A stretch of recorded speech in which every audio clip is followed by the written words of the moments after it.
इतना ताकतवर था कि इसके खिलाफ मुझे अपने सारे ट्रम्प कार्ड्स इस्तेमाल करने पड़ गए। ऐसा क्या? अब अगर ट्रम्प कार्ड खत्म हो चुके हैं तो हार मान लो और चुपचाप मेरे साथ चलो। नहीं, ऐसा नहीं हो सकता। मैंने तुम्हें अभी खत्म किया था। क्या तुम्हें सच में लगा मैं इतना कमजोर हूँ? मैं तो सिर्फ देख रहा था कि तुम्हारे पास क्या क्या शक्तियाँ हैं। मैं तुम्हारी बातों में नहीं आने वाली। ये क्या? 2 है? नहीं, 4 है?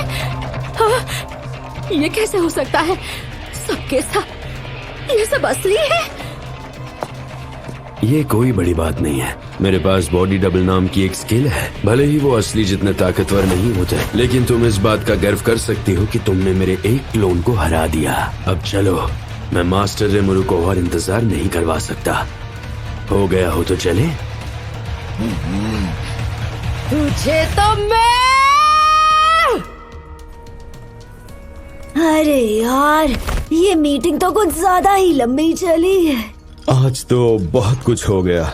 हाँ, तुमने सही कहा। हाँ।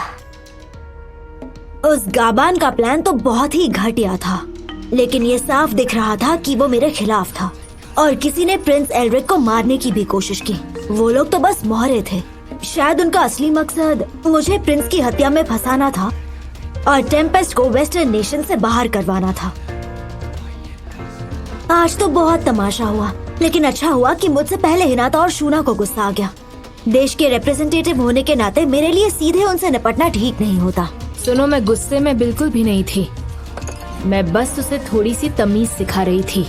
मैंने भी वही किया मास्टर रेमुरु। उस बदतमीज आदमी को छोटा सा सबक सिखाना जरूरी था।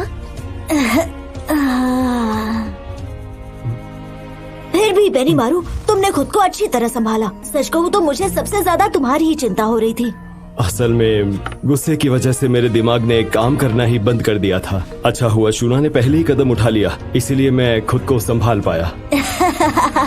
अगर थोड़ी भी देर होती तो मैं शायद सबको जला देता और जला के खाक कर देता। ये क्या बकवास कर रहे हो? अरे मजाक कर रहा हूँ। देखो, मुझे तुम्हारी बात पर बिल्कुल भरोसा नहीं है। तुम सच में सबको जला देते, आज तो मामला बिगड़ ही जाता और हम इंसानों के दुश्मन बन जाते। अब से मुझे काउंसिल के लिए लोगों को बड़ी सावधानी से चुनना पड़ेगा। मास्टर रेमुरु। अरे, तुम आ गए। जी।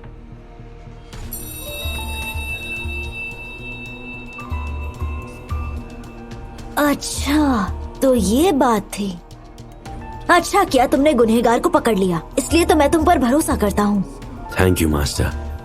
वो पकड़ी गई, पर उसके पहले उसने मेरे 3 क्लोन्स खत्म कर दिए। मुझे और ज्यादा मेहनत करनी होगी। पर अभी तक उसने अपनी पहचान नहीं बताई ना? हाँ, उसकी असली पहचान अभी नहीं पता, लेकिन उसने आपको शैतान का मास्टर कहा था। इसका मतलब कि वो डियाब्लो को जानती है और हमें उसका ध्यान देना होगा। उसने मुझे इसके बारे में तो कुछ नहीं बताया, लेकिन वो ऐसा ही है। पहले लोगों को बेवजह डराएगा और बाद में बोलेगा इतनी छोटी बात बताने लायक भी नहीं थी, और खुद ही भूल जाएगा। मास्टर, और उस लड़की के पास जो हथियार था वो भी... हाँ, समझ गया। उसके पास जो हथियार था शायद वो दूसरी दुनिया का था। जवाब माना जा रहा है कि उस गन को स्नाइपर ने खुद अपने मैजिक से बनाया था।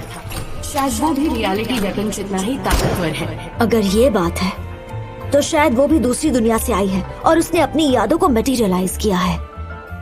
सही कहा। उसके पास जो स्किल्स है वो मेरी उम्मीद से कहीं ज्यादा मुश्किल है। ये क्या कह रही हो? तुम्हें वैसे भी पता चल जाएगा, इसलिए बता ही देती हूँ। तुमने अभी टेलीपैथी के जरिए जिस किलर लड़की को दिखाया, रुक जीनियस के 3 बैटल सेजेस में से एक है, ग्लेंडा द रेजिंग सी। वो पहले मेरे साथ काम करती थी।